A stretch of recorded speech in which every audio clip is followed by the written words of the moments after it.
नमस्कार, मैं तमन्ना। आप देख रहे हैं द संकेत लाइव। आरएसएस प्रमुख मोहन भागवत ने कई बार अपने भाषणों में भारत की आजादी और स्वतंत्रता के संदर्भ में अलग अलग दृष्टिकोण प्रस्तुत किए हैं। राष्ट्रीय स्वयंसेवक संघ के प्रमुख मोहन भागवत ने 13 जनवरी 2025 सोमवार को कहा था कि अयोध्या में राम मंदिर के निर्माण की तारीख को प्रतिष्ठा द्वादशी के रूप में मनाया जाना चाहिए, क्योंकि भारत की सच्ची आजादी इसी दिन स्थापित हुई। इसके लिए कई शताब्दियों तक परचक्र का सामना हुआ। आपको बता दें कि परचक्र का मतलब शत्रु के हमले से है। आरएसएस प्रमुख मोहन भागवत ने 13 जनवरी 2025 को इंदौर के एक कार्यक्रम के दौरान कहा कि अयोध्या में राम मंदिर की प्राण प्रतिष्ठा के साथ ही भारत को सच्ची स्वतंत्रता मिली है।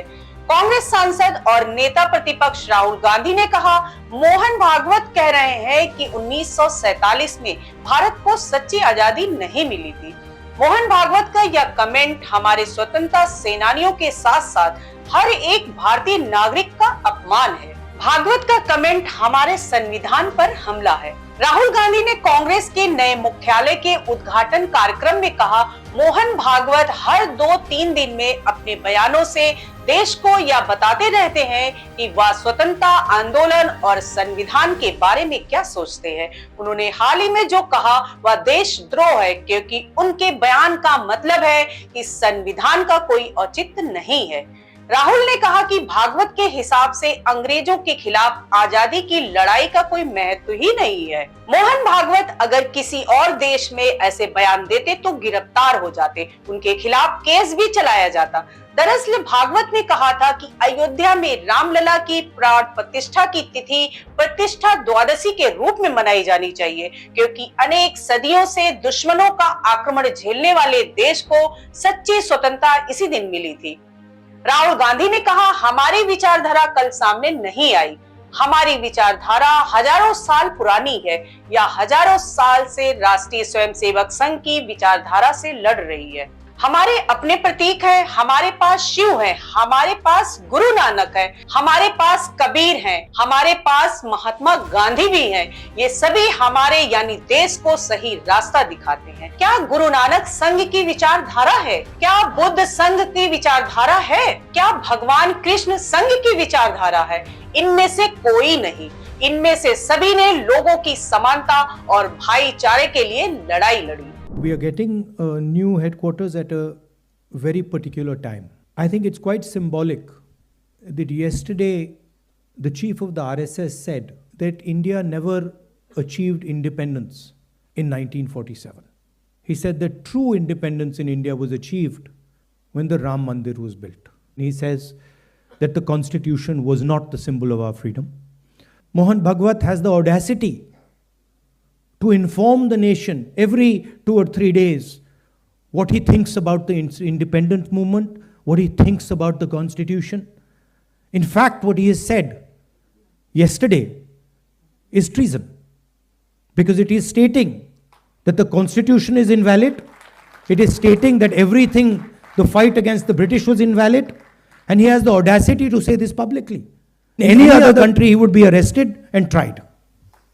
That is the fact. Right? To say that India did not get independence in 1947 is an insult to every single Indian person.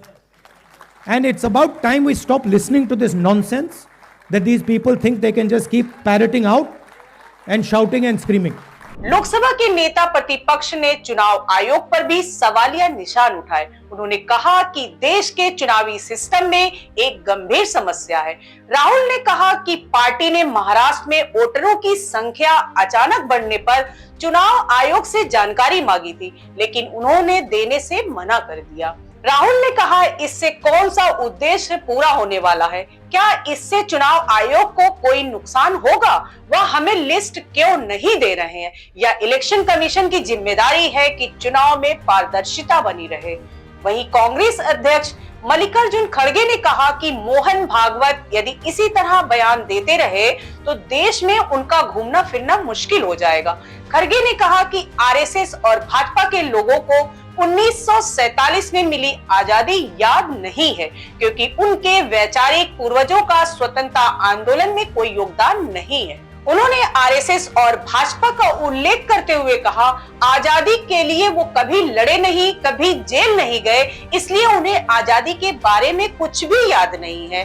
हमारे लोग लड़े थे, जान गंवाई थी, इसलिए हम आजादी को याद करते हैं। जैसा कि अभी राहुल गांधी जी ने बात कही, जो लोग आजादी से वास्ता नहीं था या उसके लिए लड़े नहीं थे, ऐसे लोग क्या बात कर रहे हैं आपको मालूम है।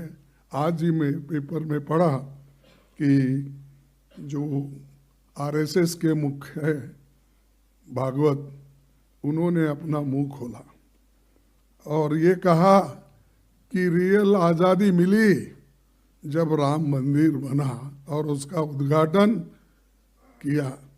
तो सहज है कि मोदी और उन्होंने मिल के उसका उद्घाटन किए थे, इसलिए मोदी जी को आज़ादी मिली वो 2014 में, वो समझते हैं, क्योंकि 2014 में वो प्राइम मिनिस्टर बने। और आरएसएस के लोग ये समझते हैं कि जब राम मंदिर बना वही आज़ादी का दिन। ये शर्म की बात है कि हमारे को आज़ादी मिली, आपको मालूम है, सबको मालूम है, 1947 में, और मुझे आज़ादी मिली 1948 में हैदराबाद में। तो आज़ादी मिलने के बाद भी अभी उसको वो स्वीकार नहीं कर रहे, तो इसका मतलब ये है क्योंकि उनको कोई दर्द नहीं, कभी लड़े नहीं, कभी जेल में नहीं गए, इसीलिए वो उनको याद नहीं रहता। हमको याद इसलिए है कि हमारे लोग आज़ादी के लिए मरे हैं, आज़ादी के लिए ठोकरें खाए हैं, घर छोड़े हैं, इसीलिए हमको याद है, उनको याद नहीं है। इसीलिए मुझे ये कहना पड़ता है कि उनका जो स्टेटमेंट है उसको मैं कंडम करता हूँ, और ऐसी स्टेटमेंट अगर वो देते गए तो हिंदुस्तान में फिरना बड़ा मुश्किल उनको हो जाएगा।